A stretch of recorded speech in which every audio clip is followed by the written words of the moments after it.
Hello dear butterflies, कैसे हो तुम लोग? आई होप अच्छे होंगे। तुम लोगों की वजह से जुकाम है मुझे। नहीं ठीक हो रहा है मेरा जुकाम, सिर्फ तुम लोगों की वजह से। पता नहीं, जब से स्टोरी रिकॉर्ड की है तब से कोई भी हेल्थ इश्यूज हो वो रहते हैं। कहाँ जहाँ 1 वीक तक रहना होता है वहाँ 2 वीक तक रह के जाते हैं। और तुम लोगों के हाथ नहीं काम करते। मन तो करेगा जिस दिन हाथ तोड़ के रख दूंगी तुम्हारा। सब्सक्राइब के पे तुम्हारी उंगली ही नहीं जाती है। बिना धमकाए आजकल कुछ काम ही नहीं होता है। जहाँ पे देखो धमकी देनी पड़ती है तब काम होता है। अब तुम कहोगे गाय बदतमीज होती जा रही हो। हाँ, मैं हूँ बदतमीज। कुछ भी करो, लाइक एंड सब्सक्राइब करके जाना होगा। ठीक है, तो सीधे आते हैं अब अपनी स्टोरी पे। प्रीवियस पार्ट में आपने देखा था कि सबके बीच सब कुछ सही था। सब लोग सो चुके थे, बट काशवी और जोया के बीच में कुछ भी अभी सही नहीं था। जोया नाराज होकर लेटी हुई थी काशवी से, पर वो भी सो जाती है। इधर आते हैं मॉर्निंग के सीन पे। इधर जो ईवा और ईशानी वो थी वो भी उठ जाते हैं। इधर जो ईशानी और ईवा है वो तैयार हो चुके थे। इधर आरवी सिया भी तैयार हो चुके थे। इधर ये लोग जाते हैं नीचे। इधर जो काशवी होती है वो सो रही थी। काफ़ी ज़्यादा थक चुकी थी और उसे शाम को नींद भी नहीं आ रही थी अच्छे से, इसीलिए वो अभी तक सो रही थी। इधर जो सोया है वो ड्रेसिंग टेबल के सामने, मिरर के सामने वो तैयार हो रही थी। इधर उसकी नज़र जाती है काशवी से मिरर में ही। आई मीन वो मिरर में ही काशवी का फेस देखती है। काशवी बहुत प्यार से सो रही थी। इधर जोया को उस पर थोड़ा सा तरस आता है, पर जोया बीइंग जोया, इसलिए जो सोया होती है वो पलट के देखती है काशवी की तरफ, उसकी तरफ चलते हुए जाती है और थोड़ा सा झुकती है काशवी के फेस की तरफ और उसकी तरफ देखती है और कहती है, खुदा ना खास्ता तुम मिलती मुंबई में अभी। अगर ये पंजाब में ना होकर तुम मुंबई में होती काशवी, तो तुम्हारी मैं वो हालत करती ना, तुम याद रखती। या तो सिर्फ रिलेटिव्स के दर्द से मैंने तुम्हारा कुछ हाल नहीं किया, वरना तुम वहाँ जान जाती कि जोया क्या चीज़ है। इतना कहकर वो उठती है, फिर से ड्रेसिंग टेबल के सामने आती है और अपने बालों को संवारने लगती है। इधर वो अपने बालों को ठीक करके पूरी तरह से वो आती है बेड की तरफ और जो कायरव सो रहा था उसे धीरे से उठाती है और उसे भी थोड़ा सा जगा कर रेडी कर देती है और जाने लगती है नीचे। और मन में कहती है, मैं ही थोड़ी ना अकेली हूँ। अभी सिया ने भी आरवी का जो हाल किया होगा ना, अभी देखती हूँ जाकर, देख लूंगी एक एक का। इतना करके जो जो वो थी वो कायरव को लेकर जा रही थी नीचे। इधर वो देखती है कि लिविंग एरिया में ईवा ईशानी के पास बैठी हुई थी। इधर सिया भी आरवी से बड़ा हंस हंस कर ये दोनों लोग बातें कर रहे थे। इधर जैसे ही जोया ये नज़ारा देखती है, नीचे का उसके पैरों से ज़मीन खिसक जाती है। उसने सोचा था जैसे मैं काशी पे चिल्लाई हूँ वैसे ये लोग भी चिल्ला रहे होंगे। इधर जोया अपना उसका अपना मुंह खुल चुका था। अपना वो इसी मुंह के साथ नीचे उतरती है और बैठती है सोफे पे सामने इन लोगों के और सिया से कहती है, सिया तुमने आरवी को डांटा नहीं था शाम को? सिया कहती है, मैंने समझाया था। अगली बार से कह रही थी आरवी ऐसा कुछ नहीं होगा। और क्या है ज़रा, पहली पहली बार ये लोग मिल रहे थे, सो इन्होंने ड्रिंक कर ली। और आरवी बता रही थी कि काशवी ने दादी से परमिशन भी ली है और वो खुद कह रही थी मैंने तो तुम्हें बताया था। और क्या फालतू का लड़ाई झगड़ा करना। आज ही के दिन उन्होंने ड्रिंक की थी, तो छोड़ देते हैं कुछ दिनों के लिए, आज़ाद कर देते हैं। वैसे तुम्हारी हालत देख के लग रहा है कि, एक मिनट, तुमने काशवी को हर बार की तरह सुना दिया? ओ जोया, तुम नहीं सुधरोगी। जोया कहती है, पर तुम लोग तो ऐसे चिल्ला रहे थे, ऐसे लग रहा था कि अभी आएंगे और तुम लोगों इनको जिंदा नहीं छोड़ोगी। आरवी कहती है, मैंने सॉरी बोल दिया और बात खत्म। जहाँ तक मुझे भी लगता है, ज़ोया काशवी ने तुम्हें सॉरी बोला होगा, पर हर बार की तरह तुमने उस पे गुस्सा किया होगा। ईशानी कहती है, क्या चल रहा है यहाँ पे? सिया कहती है, कुछ नहीं ईशानी, ज़ोया मैडम की पुरानी आदत है, ये काशवी को ज़रा सी भी इज्जत नहीं देती। बेचारी हम लोगों से ज़्यादा उसने सॉरी बोला होगा, बट ज़ोया मैडम के दिमाग में बात नहीं गई होगी। ज़ोया कहती है, तुमसे तो बात ही नहीं करनी सिया, तुम तो चिल्ला तो ऐसे रही थी कि अब आरवी से जन्मों तक तुम बात ही नहीं करोगी। सिया कहती है, अब क्या नाराज़ होना, एक दिन की तो बात ही। और ऐसा तो था नहीं कि ये लोग ड्रिंक करके कुछ गलत काम करके आए थे, ड्रिंक करके आया और सीधे लेट गए आके, तो मैंने माफ़ कर दिया। इधर ज़ोया देखती है ईवा की तरफ और कहती है, तुमसे तो बात ही करना बेकार है, तुम तो वैसे भी डरपोक हो। तो ओह माय गॉड, सिया कहती है, क्या ओ माय गॉड, जाओ उसे सॉरी बोलो जाकर। अगर सॉरी नहीं बोल सकती तो मैं जानती हूँ, वो तुम्हें सॉरी बोलेगी, पर इस बार मान जाना, अगर तुम्हें अपना ईगो हर्ट नहीं करना है। लाओ कारों को मुझे लाओ, मैं उसको पकड़ती हूँ, तुम जाओ। ज़ोया कहती, मैं नहीं सॉरी बोलूँगी। आरवी कहती है, तुम्हें सॉरी बोलना ही नहीं पड़ेगा, तुम उसके पास जाना और बस, वो तुम्हें खुद सॉरी बोल देगी, बस इस बार तुम्हें एक बार में मान जाना है। काशवी रोती, वो बेचारी अभी भी सो रही थी वो। इधर जोया देखती है इन चारों लोगों की तरफ और कहती है, तुम लोग को तो मैं बाद में देख लूँगी, पहले मुझे अपने रिश्ते को बचाना होगा। नेक्स्ट जो जोया थी वो चली जाती है अपने रूम की तरफ। इधर जो जोया होती है वो खड़ी होती जाकर है मिरर के सामने, और उसी मिरर से वो काशी को देख रही थी। इधर जो काशी वो नींद से नहीं जग रही थी, आई मीन जोया ने जगाया भी नहीं था। जो जोया होती है जानबूझकर वहीं पे परफ्यूम और बॉडी लोशन होता है वो गिरा देती है ज़मीन पे। इधर काशवी की आंखें खुल जाती हैं और वो पहले बेड पे देखती है, और जब बेड पे उसे कोई नहीं दिखाई देता तो वो देखती है जोया की तरफ, और वो उठती है सही से बेचारी बेड से और आती है जोया के पास और कहती है, सॉरी बोलो ना, गुस्सा करने की कोई ज़रूरत नहीं, अगली बार से प्रॉमिस ड्रिंक नहीं करूँगी, प्रॉमिस, प्लीज़ इस बार माफ़ कर दो। इधर ज़ोया थोड़ा सा नखरे दिखाते हुए कहती है, नहीं, मुझे नहीं माफ़ करना, तुम जाओ यहाँ से। काशवी कहती है, सॉरी ना, गुस्सा इन चीज़ों पे मत निकालो, अभी हम लोग मुंबई चलेंगे ना, तो वहाँ तुम आराम से निकाल लेना, पर प्लीज़ सबके सामने कुछ मत कहना। उधर ज़ोया देखती है काशवी की तरफ और कहती है, प्रॉमिस ना, अगली बार से ड्रिंक नहीं करोगी। काशवी कहती है, करूँगी पर तुमसे पूछ कर करूँगी, प्लीज़ माफ़ कर दो, प्रॉमिस अगली बार से पूछ कर करूँगी। इधर जो ज़ोया होती है वो, अब गलती उसकी भी थी कि इतना नहीं चिल्लाना चाहिए था, इसलिए जो ज़ोया होती है वो कहती है, ठीक है अच्छा, अम, अच्छा सॉरी, मुझे भी बोलना है। काशवी कहती है, तुम्हें और सॉरी। ज़ोया कहती है, क्यों नहीं बोल सकती क्या? रहने दो, तुम इस लायक ही नहीं कि तुम्हें सॉरी बोला जाए, तुम्हें तो चिल्लाना ही अच्छा लगता है। काशवी कहती है, इतना चिल्ला क्यों रही हो, अब माफ़ कर दिया ना? ज़ोया, बेबी माफ़ कर दिया, सच में माफ़ कर दिया ना? कहीं मैं सपना तो नहीं देख रही? इधर ज़ोया होती है वो जाती है पास काशी के, उसकी कॉलों को बहुत टाइटली पकड़ती है, बहुत टाइटली, और कहती है, सपना नहीं है, हकीकत है। वैसे सपना तो तुम्हारे लिए ये होना चाहिए कि तुम जैसे बदतमीज़ इंसान को मेरी जैसी वाइफ मिली है। इतना कहकर जो ज़ोया होती है वो काशवी के गले में हाथ डाल देती है।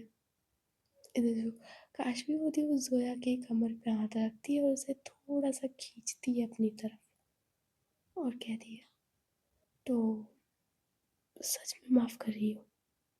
वैसे मुझे ज़्यादा टेंशन लेने की ज़रूरत नहीं थी, मुझे पता है हर बार की तरह तुम मान भी जाती।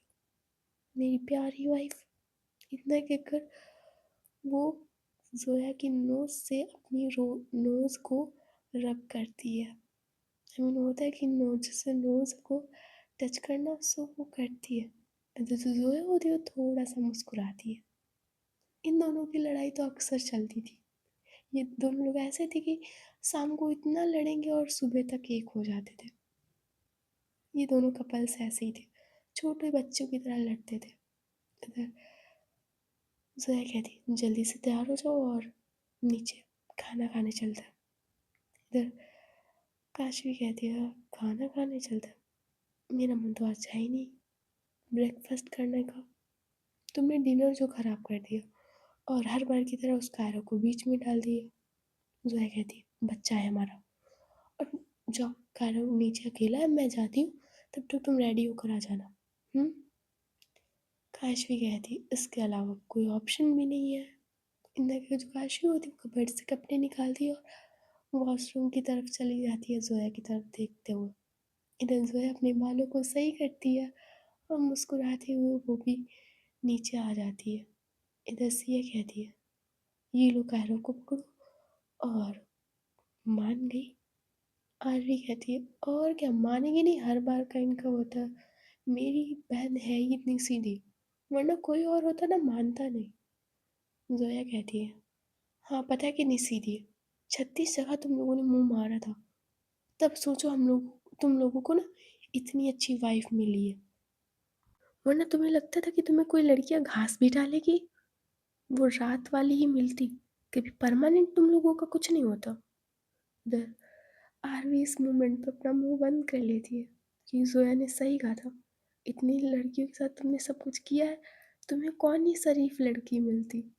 इधर ईवा प्राउड होकर कहती है, आई मीन होता है ना घमंड, वो कहती है पर मेरी ईशानी जी ने ऐसा कुछ नहीं किया, वो किसी दूसरी लड़की की तरफ देखती भी नहीं है। इधर ईशानी होती शॉक्ड होकर देख रही थी ईवा को कि ईवा की जुबान खुली कैसे। इधर ईशानी इस मोमेंट पे ईवा का हाथ पकड़ लेती है और वो होता है कि घमंड के साथ देखना ईवा की तरफ कि मेरी वाइफ। इधर जोया कहती है लगता है तुमने ये ईवा कल की पिक नहीं देखी थी जो मेरी असिस्टेंट ने मतलब पायल ने भेजी थी, रुको मैं तुम्हें दिखाई देती हूँ। इतना कि जो जोया होती है वो फ़ोन में जो पिक पड़ी थी वो दिखा देती है युवा को और कहती है सुन दिखाई दे रहा है ना तुम्हारी ईशानी, हाँ ईशानी जी, सॉरी सॉरी ईशानी जी उस प्रिया के साथ देखो कैसे चिपक रही है, दिखाई दे रहा है तुम्हें उस पिक में। ईशानी कहती जोया भाभी ऐसी बात नहीं है, मैं नहीं ऐसा कुछ करी थी, वो प्रिया खुद चिपक रही थी आके। जोया कहती है कुछ भी हो, खरबूजे पे चाकू गिरे या चाकू खरबूजे पे गिरे, कटना तो खरबूजे को ही होता है, और ईवा जरा संभाल के रखना, ऐसे लोगों की नीयत कब डोल जाती है पता भी नहीं चलता। वैसे हम लोग अब वो खाना खा लेते चल के, ब्रेकफास्ट का टाइम हो गया, वैसे तुम लोगों की वजह से मैंने कल खाना नहीं खाया था, चलो। इतना कहकर वो कायरों को पकड़ती है और चली जाती है डाइनिंग टेबल की तरफ। इधर आरवी और सिया और ईशानी और ईवा भी उठते हैं वहाँ पे से। इधर डाइनिंग टेबल की तरफ भी लोग जाते हैं तो वहाँ पे दादी श्वेता और नंदिनी भी आकर बैठते हैं। ईवा की बुआ जी भी वहीं पे बैठी हुई थी। बुआ जी कहती है ईवा बिटिया तुमने चिंकी को देखा है क्या। ईवा कहती है नहीं बुआ जी मुझे लगा आपके साथ होगी। इधर बुआ जी कहती नहीं हमें पूरी रात दिखी ही नहीं। ईवा कहती है शायद आर्यन के साथ खेल रही होगी। बुआ जी कहती इस लड़की का पता नहीं क्या हो गया है, कल से हमसे बात ही नहीं की है। इधर ईशानी कहती है इतना बिजी है सच में, कहाँ है ये लड़की, रुको मैं ढूंढ कर आती हूँ। इतना कि जो ईशानी होती है वो जाती है चिंकी को ढूंढने के लिए। इधर वो जाती है इधर उधर कुछ कमरों में, बट चिंकी वहाँ नहीं दिखाई देती है। इधर जो चिंकी है वो प्लेट पकड़े हुए किचन की तरफ जा रही थी, उसे किसी ने नहीं देखा था। इधर जो चिंकी है वो जो सर्वेंट वहाँ खाना बना रहे थे, वहाँ पे जाती है प्लेट लेकर और कहती है, "ऐ मेरे लिए एक पराठा कर दो इसमें, और उसमें ना बटर ज़्यादा एक्स्ट्रा लगा देना बटर।" उधर सर्वेंट कहता है, "चिंकी बेबी आप डाइनिंग टेबल पे बैठिए जाके, हम अभी आपके लिए खाना लाते हैं।" चिंकी कहती है, "सुनाई नहीं दिया? मैंने कहा मेरी प्लेट में दो, मुझे वहाँ डाइनिंग टेबल पे नहीं खाना है, जल्दी से दो मुझे खाना। सुनाई नहीं दिया? तुम जानता नहीं मैं कौन हूँ?" "हाँ, तुम कैसे जानोगे, तुम तो यहाँ न्यू न्यू आए हो ना। मैं वो ईशानी जी है ना, उनकी साली हूँ। जल्दी से दे दो, बाद में तुम डाइनिंग टेबल पे ये पराठे ले जाना। ये जो गरम-गरम बन रहा है ना, इस पे एक्स्ट्रा बटर लगा के मुझे दे दो।" इधर जो वो सर्वेंट होता है वो दे देता है चिंकी को पराठा। इधर चिंकी किचन से निकलती है, इधर ईशानी भी उसी तरफ आ रही थी। इधर चिंकी ईशानी से थोड़ा-सा टकरा जाती है। इधर ईशानी देखती है थोड़ा-सा नीचे और कहती है, "चिंकी तुम यहाँ? कब से तुम्हें ये बात तुम्हारी दीदी ढूँढ रही है। चलो वहाँ नाश्ता करो चलकर, और ये पराठा किसके लिए ले जा रही हो?" चिंकी वो देखती है ईशानी की तरफ और कहती है, "आपसे मतलब, आप अपना काम करो जाकर, ना मुझे बहुत काम है, हटो साइड से।" ईशानी देखती है चिंकी की तरफ और कहती है, "ए 1.5 फुटिया, कहाँ? और क्या बात है आजकल बड़ा बिज़ी रहने लगी हो? क्यों? क्या हुआ?" चिंकी कहती है, "आपसे मतलब, आप अपना काम करो जाकर ना, डिस्टर्ब करूँ तब भी दिक्कत, ना करूँ तब भी दिक्कत। शाम को उठा के डाल आती थी मुझे दूसरे कमरे में, अब आराम से करो ना जो कुछ करना है। देखो मुझे जाने दो, मुझे आर्यन को ही पराठा देने जाना है, हम लोग खाना खा रहे हैं, हमें जाने दो।" इधर जो चिंकी होती है इतना कहकर निकल जाती है कमरे की तरफ, जहाँ पे ये और आर्यन बैठे हुए थे।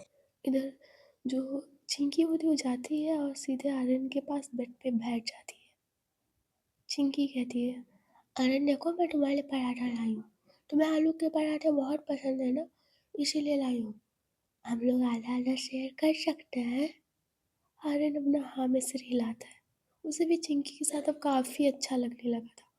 पूरी शाम इन्होंने बातें की थी, थोड़ी देर में बस सो गए थे, बट आधे से ज़्यादा इन्होंने बातें की थी, और आर्यन को काफ़ी अच्छा लगने लगा था चिंकी के साथ। चिंकी कहती है, "क्या मैं तुम्हें खिला दूँ पराठा?" आर्यन कहता है, "हाँ, खिला दो।" जो चिंकी होती है वो बहुत धीरे से पराठे को तोड़ती है और आर्यन को खिला देती है। इधर जो आर्यन है वो भी चिंकी को खिलाता है। चिंकी कहती है, "वैसे तुम कब तक जा रहे हो?" आर्यन कहता है, "कल सुबह तक चला जाऊँगा मैं यहाँ से। वैसे तुम्हारे बिना मुझे भी अच्छा नहीं लगेगा वहाँ।" चिंकी कहती है, "मुझे तो बिल्कुल भी अच्छा नहीं लगेगा। एक तुम ही थे जो मेरी इतनी केयर करते हो। पता है मुझे तुम्हारे साथ बहुत अच्छा लगता है। क्या हम लोग अब बेस्ट फ्रेंड बन सकते हैं? अगर तुम्हें बुरा ना लगे तो, मेरे पास फ़ोन तो नहीं है, पर मैं तुम्हें ईवा दीदी का नंबर दे दूँगी। मेरे पास लिखा है, रुको 1 मिनट, मेरी नोटबुक में लिखा होगा, तुम बैठो यहाँ।" आर्यन कहता है, "तुम्हें देने की ज़रूरत नहीं है, मेरे पास फ़ोन है मेरा, मैं तुम्हें दे दूँगा नंबर उसका, तुम्हें जब कॉल करनी हो तुम कर लेना। मुझे भी अच्छा नहीं लग रहा मैं तुम्हें छोड़कर जा रहा हूँ, चिंकी।" इधर जैसे चिंकी आर्यन के मुँह से अपना नाम सुनती है, माय गॉड, चिंकी थोड़ी सी स्माइल करती है और कहती है, "अच्छा तुम पराठा खाओ, हम बात का बाद में देख लेंगे, अभी हम लोग ना घूमने चलेंगे। हाँ, किसी से बात मत किया करो यार, सब मतलबी लोग हैं। चलो, हाँ, पहले पराठा खा लो।" इतना कहकर ये दोनों लोग एक ही प्लेट से पराठा खा रहे थे। अब तुम लोग कहोगे छोटे हैं बेचारे, बट क्या प्यार है इन दोनों का। इधर दूसरी तरफ जो ईशानी होती है वो शॉक्ड होकर बस जाते हुए देख रही थी चिंकी को, और कहती है, "इससे क्या हुआ? चलो कोई भी नहीं, अच्छा है, मेरे लिए अच्छा है।" इतना कहकर वो जाती है डाइनिंग टेबल में बैठ जाती है और कहती है, "वो अभी पराठा लेकर गई है ईवा, कमरे में आर्यन के साथ खा रही है।" ईवा कहती है ठीक है कोई बात नहीं, कम से कम खा तो रही है। इधर जो काशी होती वो भी आ गई थी। इधर आयशा भी आ जाती है और कहती गुड मॉर्निंग। इधर उसकी मॉम कहती गुड मॉर्निंग, इतनी लेट क्यों, क्या तुमने भी ड्रिंक की थी शाम को? आयशा कहती है आपको तो पता है मैं ऐसा कुछ नहीं करती, और मैं क्या ऐसा ईशानी भी नहीं करती है, बट कल दादी ने उसे परमिशन दे दी तो अब तो करेगी। वैसे दादी काफ़ी ज़्यादा रूल्स चेंज कर रही हैं आप ईशानी के लिए। दादी कहती है कभी कभी समय के साथ बदलना चाहिए बेटा। इधर जो खुशबू होती है वो भी आ जाती है वहाँ और सबको गुड मॉर्निंग बोल कर वो वहीं बैठ जाती है। इधर सब लोग अपने अपने में बिजी थे। ईशानी ईवा के साथ बात करने में बिजी थी, आरवी सिया के साथ धीरे से बात करने में बिजी थी, और काशवी जोया के साथ। इधर सब लोग अपने अपने में बिजी थे।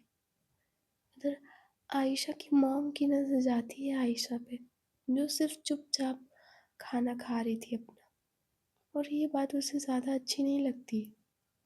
नंदिनी भी चाहती थी कि जैसे सब लोग एंजॉय कर रहे हैं वैसे आयशा भी एंजॉय करे, उसकी भी लाइफ में कुछ हो। हर माँ की आश होती है कि उसकी बेटी की लाइफ में एक लाइफ पार्टनर हो उसे संभालने के लिए। अब आयशा की मॉम भी वही चाहती थी कि आयशा की ज़िंदगी में कोई हो उसे संभालने के लिए। अगर वो देखती है दादी की तरफ, कहती है मम्मी जी आप आयशा के बारे में कुछ क्यों नहीं सोचती हैं? दादी कहती है मैं भी वही सोच रही थी, ईशानी की शादी हो गई है, अब आयशा की करने क्यों रह गई है, फिर उसके बाद सौर्य की। और मैं भी इसी बारे में सोच रही थी कि आयशा के लिए कोई अच्छी सी लड़की देखकर उसकी शादी करा दूँ। नंदिनी कहती पर मम्मी जी बात तो यही कि वो मानेगी नहीं। दादी कहती है अभी यहाँ पे बात करना ये सही नहीं रहेगा, वो सुन लेगी, हम इस बारे में बाद में बात करेंगे, तुम मेरे कमरे में कुछ देर बाद मिलने आना, हम इस बारे में बात करेंगे। इधर जो नन्ही होती है वो नहा में से रिलाती है। इधर ईशानी ब्रेकफास्ट करते हुए कहती है वैसे आरवी मेरे पास एक तुम्हारे लिए गुड न्यूज़ है। आरवी कहती है कैसी गुड न्यूज़? ईशानी कहती है वो जो तुम प्रोजेक्ट लेकर आई थी मेरे पास, वो मैं उस पे डील करने के लिए तैयार हूँ। काफ़ी अच्छा लगा मुझे वो प्रोजेक्ट, और तुम काफ़ी ज़्यादा फ्यूचर की सोच रही हो। इधर आरवी कहती है फ्यूचर में चलना चाहिए ईशानी, और ये प्रोजेक्ट मेरी बेटी के लिए है, यशी और कायरव के लिए। मैं चाहती हूँ कि फ्यूचर में वो इंडिया के बेस्ट लॉयर हों। इधर ईशानी कहती है होंगे, तुम्हारी डेडिकेशन देख के, और होंगे ये लॉयर, बेस्ट लॉयर होंगे ये इंडिया के, और ये डील करने के लिए मैं तैयार हूँ, मैं तुम्हारी कंपनी में इन्वेस्ट करूँगी। इतना के जो ईशानी होती है वो ब्रेकफास्ट करने लगती है। तो जो आरवी होती है ब्रेकफास्ट कर ही रही थी तभी उसका फ़ोन रिंग होता है और कहती है एक्सक्यूज़ मी। इतना कि जो आरवी होती है वो अपनी चेयर से चली जाती है एक साइड में और कहती है हाँ दादी बोलिए। दादी कहती है बेटा मेरी तबीयत कुछ ज़्यादा ठीक नहीं है, और तुम तो जानती हो तुम्हारे दादाजी की भी तबीयत ठीक नहीं है, और तुम्हारे पापा इतना बिजनेस नहीं संभाल पा रहे हैं बेटा। एक काम करो बेटा जल्दी आ जाओ, अब डील वो जो फाइनल करने गई थी वो हो गई।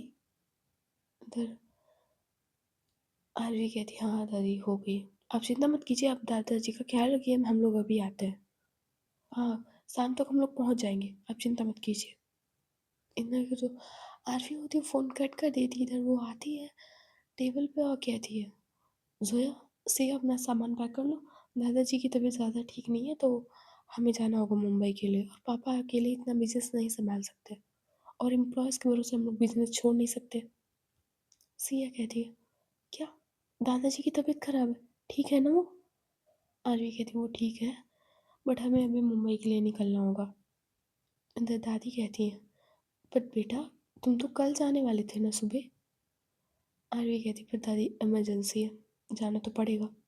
दादी कहती है ठीक है कोई बात नहीं, पर चिंता मत करना, दादाजी तुम्हारे ठीक हो जाएंगे, और उम्मीद है तुम दोबारा जल्द ही आओगे। पर इस बार पंजाब नहीं झांसी आना। आरवी कहती है, मौका मिला दादी तो ज़रूर आएँगे। काशवी, जोया, सिया जल्दी से सामान पैक कर लो और अभी निकलना है थोड़ी देर में। ईशानी कहती है, अरे वहाँ सर्वेंट देख लेंगे ना, क्या ज़रूरत है जाने की, कल तक और रुक जाओ, अभी तो मज़े आने स्टार्ट हुए थे। इधर आरवी कहती है, कभी और ईशानी, अभी जाना होगा। जोया और सिया जल्दी से सामान पैक करो ना, बैग पैक कर लो। इधर जो जोया और सिया होते हैं वो अपने अपने रूम की तरफ चले जाते हैं और सामान पैक करने लगते हैं। इधर रीवा कहती है, "अ, मैं भी पैक करवा देती हूँ उनका जाकर सामान।" इधर जो रीवा होती है वो भी अपना ब्रेकफास्ट छोड़ के चली जाती है रूम में जोया और सिया की हेल्प करने के लिए। इधर ईशानी कहती है, चलो ब्रेकफास्ट छोड़ते हैं, अब हेल्प कर दें आप लोगों की भी। इतना अगर ये सब लोग चले जाते हैं अपने अपने रूम की तरफ। इधर जो आयशा होती है वो भी उठती है और उसका ब्रेकफास्ट हो चुका था थोड़ा सा। नंदिनी कहती, कहाँ जा रही हो आयशा, ब्रेकफास्ट तो कंप्लीट कर लो कम से कम। आयशा कहती है, मेरा हो गया मॉम, मुझे जाना है, मुझे थोड़ा सा काम है। नंदिनी कहती, कौन सा काम करती रहती हो जो अपनी माँ के पास 2 पल बैठने का टाइम नहीं है तुम्हारे पास आयशा। आयशा कहती, मॉम मुझे ज़रूरी काम है, मैं बाद में बात करूँगी इस बात पे। इधर जो आयशा होती है वो वहाँ से चली जाती है। इधर सब लोग जितने भी बचे हुए लोग थे, श्वेता, दादी, नंदिनी और बुआ जी और खुशबू, ये लोग अभी खाना खा रहे थे। इधर खुशबू कहती है, दादी मेरा ब्रेकफास्ट हो गया है, मैं अभी थोड़ा बाहर का देख लेती हूँ जाकर। इधर की जो खुशबू होती है वो भी चली जाती है और आरवी की कार वगैरह सब तैयार करवा रही थी। इधर जो ईवा होती है वो कहती है जोया से और सिया से, आप लोग आए, मुझे बहुत अच्छा लगा, पर आप लोग इतनी जल्दी जा रहे हो, मुझे अब नहीं अच्छा लग रहा है। जोया कहती है, तुम्हारे बारे में तो बात ही नहीं कर रही हो। और पहली बात, ईशानी को तुमने जितनी छूट दे रखी है ना, थोड़ा सा कम दिया करो। और क्या डर कर घूमा करती हो, थोड़ा अपने पत्नी होने का रौब जमाओ। वैसे मेरे पास टाइम नहीं है, वरना मैं तुम्हें बताती कि कैसे क्या होता है। हाँ, मेरा नंबर नोट कर लेना, फ़ोन पे तुम्हें टिप्स दे दूंगी मैं और सिया, है ना सिया। सिया कहती है, बिल्कुल। वैसे ईवा, इतना भी अगर वो ईवा के पास आती है और देखती है ईवा की आंखों में और कहती है, थोड़ा संभल कर रहा करो और थोड़ा रौब जमाया करो उस पे, हम दोनों लोग तो जा रहे हैं, वरना तुम्हें अच्छे से बताते हैं कि कैसे क्या होता है। पर मे भी कभी मुलाकात हो हमारी, कभी आना मुंबई अपने हनीमून के लिए। अगर मुंबई नहीं आ सकती तो मसूरी आ जाना अच्छे से। हनीमून तो मेरी तरफ से स्पॉन्सर करूँगी मैं तुम्हें। ईवा थोड़ा सा शर्माती है और कहती है, ऐसा नहीं है। जोया कहती है, फिर कैसा है, ऐसा तो नहीं है तुम्हारे बीच कुछ हुआ भी नहीं हो। झूठ बोल रही है ईवा, ऐसा हो ही नहीं सकता तुम्हारे बीच। आज जिस दिन कल हम आए थे ना, तुम्हारे चलने के तरीके से पता चल गया था कि तुम्हारे बीच कुछ हुआ है। ईवा कहती है, कैसी बात कर रहे हैं आप, मुझे शर्म आ रही है। वह थोड़ा पास जाते हुए उसके पीछे जाती है, उसके शोल्डर पे हाथ रखती है और कहती है, इसमें शर्म जैसी क्या बात, अब हमसे क्या छुपाना, तुम बता सकती हो कि क्या क्या हुआ। और तुम बताई थी कि ईशानी ड्रिंक करके आती है तो कुछ उल्टा सीधा करती है। इधर जो सिया होती है वो भी युवा के सामने आती है और कहती है, हाँ बताओ ना बताओ, वैसे कुछ हुआ था क्या। इधर ईवा थोड़ा शर्मा जाती है और जोया के हाथ हटा देती है और कहती है, कैसी बातें कर रही हैं आप। जोया देखती है सिया की तरफ और कहती है, ये सब पहले पहले बार के होते हैं सिया, याद है ऐसे हम भी शर्माया करते थे, बट अब तो आदत पड़ गई है। हाँ, कुछ दिन बाद तुम भी हमारी तरह हमारे ग्रुप में शामिल हो जाओगी। अच्छा, बैग तो पैक हो गया, अब जाने का टाइम हो गया। वैसे तुमसे काफ़ी अच्छा लगा मिलकर रीवा, वैसे टिप्स तो देकर जाती बट टाइम नहीं है, अब जाना पड़ेगा। इधर के जो काशी होती अपने बैग पकड़ती है, इधर जो सिया होती वो भी अपना बैग पकड़ती है और इधर यशी और कायरव को उठाते हैं ये लोग और जाने लगते हैं नीचे। इधर काशवी आरवी उनका वेट कर रहे थे। इधर आरवी कहती है कि आर्यन को कोई लेकर आओ। इधर खुशबू आ जाती है वहाँ पे और कहती है मैम, आरवी मैम मैं लेकर आती हूँ। इधर की जो खुशबू होती है वो जाती है आर्यन के कमरे की तरफ, जो जिसमें आर्यन और चिंकी अभी भी बैठे हुए बातें कर रहे थे। इधर जो खुशबू होती है वो जाती है और कहती है आर्यन बाबा, आपको आरवी मैम बुला रही है। आर्यन कहता है क्या काम है उन्हें, क्यों बुला रही है। इधर खुशबू कहती है आपके जाने का टाइम हो गया है आर्यन। इधर चिंकी कहती है अभी कैसे जा सकता है, ये तो कह रहे थे कल जा रहे हैं।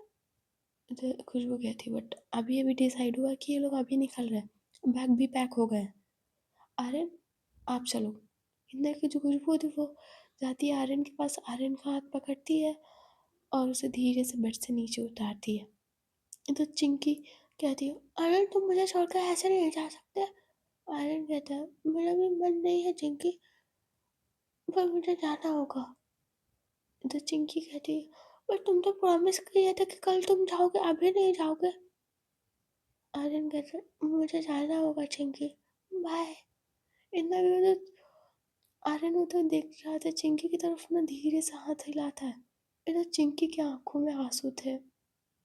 जब से आर्यन आया था एक बार भी वो ईवा और ईशानी से मिलने नहीं गई थी।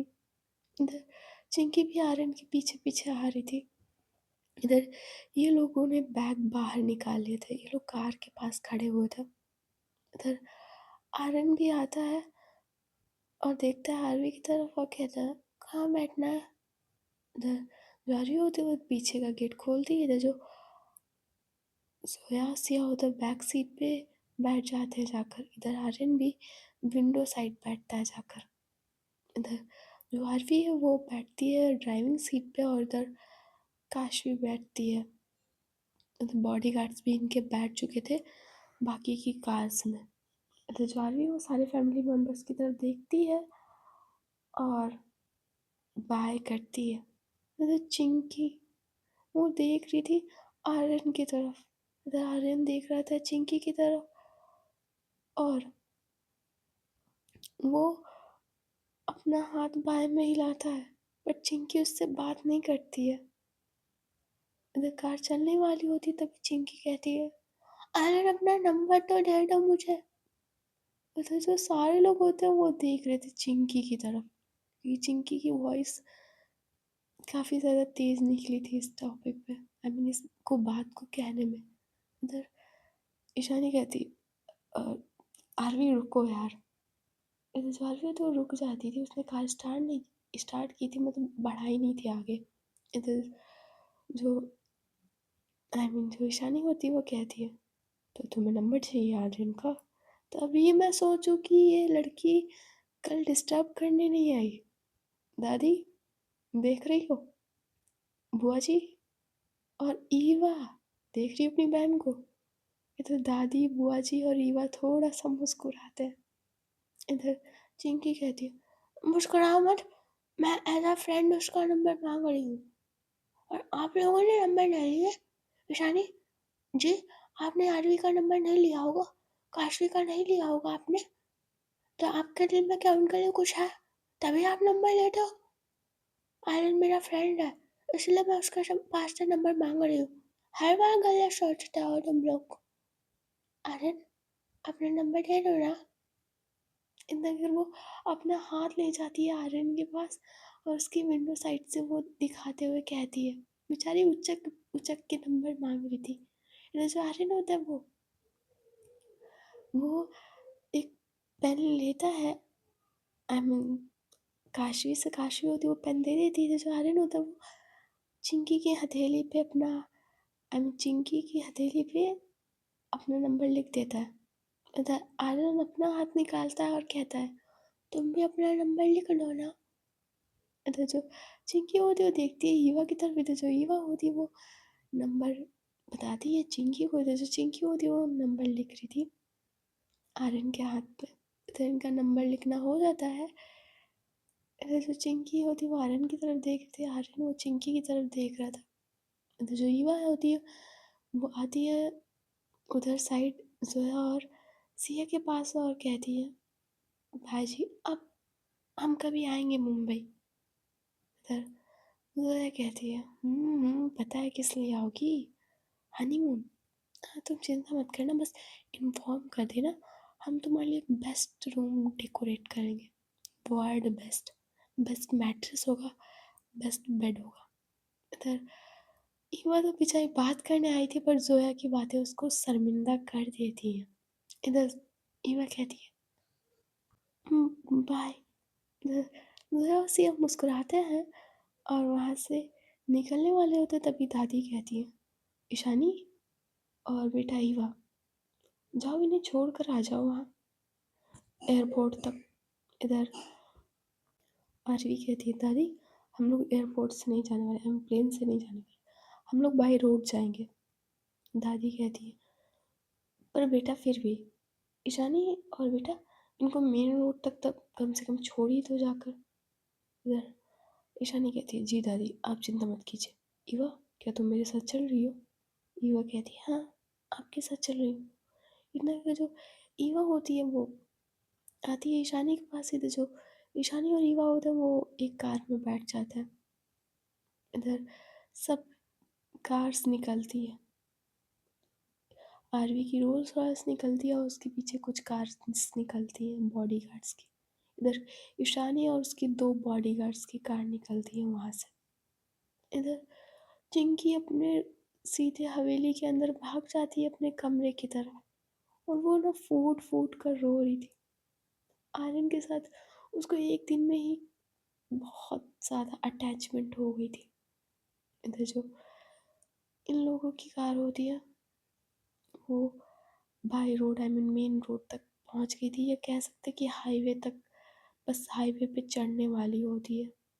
इधर ये लोग कार से उतरते हैं, आरवी काशवी और यहाँ तक जोया सिया भी, इधर जो ईवा और ईशानी होते हैं वो भी कार से उतरते हैं। इधर ये लोग एक दूसरे के गले मिलते हैं। इधर काशवी देखती है गले मिलकर ईशानी की तरफ और कहती है, भाई आना अगर मुंबई कभी घूम जाना आकर, अच्छा लगेगा हमें काफ़ी। वैसे हनीमून की ट्रिप मुझे नहीं लगता तुम दोनों लोगों की हुई होगी। ईशानी कहती, हो गई भाई हो गई, पंजाब यही तो हनीमून का सबसे पहले वो था। पर चिंता मत करो, आएंगे कभी, आएंगे मुंबई, पर हनीमून तुम्हें ही स्पॉन्सर करना होगा। इधर काशवी कहती है, इसके लिए तो मैं फेमस हूँ। अरे अपनी आरवी और सिया भाभी का कितनी बार मैंने बेड डेकोरेट किया है, अब तुम्हारा भी करवा दूंगी मेरी तरफ से हनीमून का पैकेज, बिल्कुल तुम चिंता मत करना। पूरा मुंबई यहाँ तक मसूरी भी तुम्हें घुमवा दूंगी, चिंता मत करना। पर आना जल्दी। इधर ईशानी कहती है, इधर जो ये लोग होते हैं बाय बोलकर बैठ जाते हैं अपनी कार में। इधर वो हाईवे से चले जाते हैं, आई मीन इनकी कार्स निकल जाती है हाईवे से मुंबई की तरफ। इधर जो ईशानी होती है वो ईवा की तरफ देखती है, ईवा ईशानी की तरफ देखते हैं, और ये लोग एक दूसरे को वहीं रोड पे एक दूसरे को हग कर लेते हैं बड़े प्यार से। इधर ईवा कहती है, "आ, अच्छा नहीं लग रहा ये लोग चले गए, एक ही दिन रुके थे और काफ़ी अच्छा लगने लगा था।" इधर ईशानी कहती है, ऐसा ही होता है जब, मुझे भी काफ़ी अच्छा लगा इन लोगों के साथ खुलकर लाइफ जीना क्या होता है, इन लोगों से मिलकर सीखा मैंने। लाइफ में हर बार हर पल सीरियस नहीं रह जाता युवा, इन लोगों से सीखा है। मुझे पता ही नहीं चला कब मैं धीरे धीरे बदल रही हूँ। अच्छा चलता, घर पे वेट कर रहे होंगे। इतना का जो ये होता है ये भी कार में बैठते हैं। इधर ईवा जो ईशानी ड्राइव कर रही थी और उसने अपना हैंड रखा हुआ था वहीं पे अपनी लैप पे, तो जो ईवा होती है वो ईशानी के हाथ पे अपना धीरे से हाथ रखती है। ईशानी कहती, क्या हुआ, कुछ बात कहनी है? ईवा कहती, नहीं वो बस आपका हाथ पकड़ना था। वैसे आप कल ड्रिंक, ईशानी कहती है क्यों, कुछ गलत किया मैंने? ईवा कहती है नहीं आपने कुछ गलत नहीं किया। इतना कहकर वो हाथ हटा लेती है ईशानी के हाथ से। इधर ईशानी कहती हाथ क्यों हटाया, रख सकती हो, बीवी हो तुम मेरी। इतना कहकर वो ईवा का हाथ पकड़ती है और बस अपने साइड में हमने रख लेती है। आई मीन वो ईवा का हाथ ही नहीं छोड़ रही थी, वो सिर्फ एक हाथ से ड्राइव कर रही थी। उधर ये लोग हवेली की तरफ जा रहे थे, काफ़ी दूरी इन्होंने तय भी कर ली थी। इधर ये लोग जा रहे थे तभी ईवा की नज़र जाती है वहाँ पे भीड़ पे, जो काफ़ी ज़्यादा शोर आ रहा था उस भीड़ से। ऐसा लग रहा था बहुत लोग गुस्से में चिल्ला रहे थे। ईवा कहती है ईशानी जी कार रोकिए। ईशानी कहती क्या हुआ, कार क्यों रोकना है? ईवा कहती वो देखिए ना भीड़ और शोर हो रहा है, कुछ हुआ है वहाँ पे। ईशानी कहती है होना होगा कुछ, ये गांव है, पिंड है, ऐसे ही या ऐसा होता रहता है, कुछ हुआ होगा, कोई ड्रिंक करके आया होगा या कुछ हुआ होगा, इन बातों पे ध्यान नहीं देते। मैं कहती एक बार चल कर देखते हैं ना। इधर बॉडी गार्ड्स की भी कार पीछे रुक चुकी थी। ईशानी कहती क्या करना है यहाँ पे ईवा, और ऐसे ही इन लोगों का लड़ाई झगड़ा करता चलता रहता है, तुम हम लोग चलते हैं यहाँ से। ईवा कहती नहीं प्लीज़ ना, अब कार नहीं स्टार्ट करेंगी, प्लीज़ एक बार देख लेते हैं ना चल के, मुझे कुछ अच्छा नहीं लग रहा। ईशानी कहती क्या बात कर रही हो, अच्छा ठीक है चल रहे हम लोग। इधर के जो ईशानी और ईवा होते हैं वो दोनों लोग कार से उतरते हैं। जैसे बॉडी गार्ड्स उनको कार से उतरते हुए देखते हैं वो भी कार से उतरते हैं और इन्हें प्रोटेक्शन देने के लिए इनके आसपास चलने लगते हैं। उधर जो ईशानी और ईवा होते हैं वो उस भीड़ को थोड़ा सा साइड करते हैं, बॉडी गार्ड्स भी भीड़ को थोड़ा साइड करते हैं। इधर उसमें से एक आदमी बातें कर रहा था, ईशानी के कान में उसकी आवाज़ जाती है। इधर उसमें से एक आदमी कहता है तुमको पता है कि क्या हो रहा है, ये सरपंच जी की बहू पेड़ से क्यों बंधी है, उस पे लोग पत्थर क्यों मार रहे थे? एक औरत कहती भैया क्या बताऊँ, गलती सरपंच की ही है, इसकी जो बहू है इसकी 1 साल पहले तो शादी भी हुई थी, हाँ उसी सरपंच के बड़े लड़के के साथ। एक वही आदमी कहता है अरे वो तो बहुत नशेड़ी था, ऐसा कोई नशा नहीं था जो करता ना हो, और उसके साथ इसकी शादी। औरत कहती है हाँ भैया देखा ना कैसा कलयुग, अरे माँ बाप पे जल्लाद था जो ऐसे लड़के को जानबूझकर कुएं में धकेल गया था। 1 साल हो गए थे शादी को, अभी 4 महीने पहले तो वो लड़का मर ही गया था, सरपंच का बड़ा वाला। सो तभी ये लड़की अपने नौकर के साथ इसका चक्कर चल रहा था, चक्कर क्या चल रहा था, पसंद करते हैं एक दूसरे को।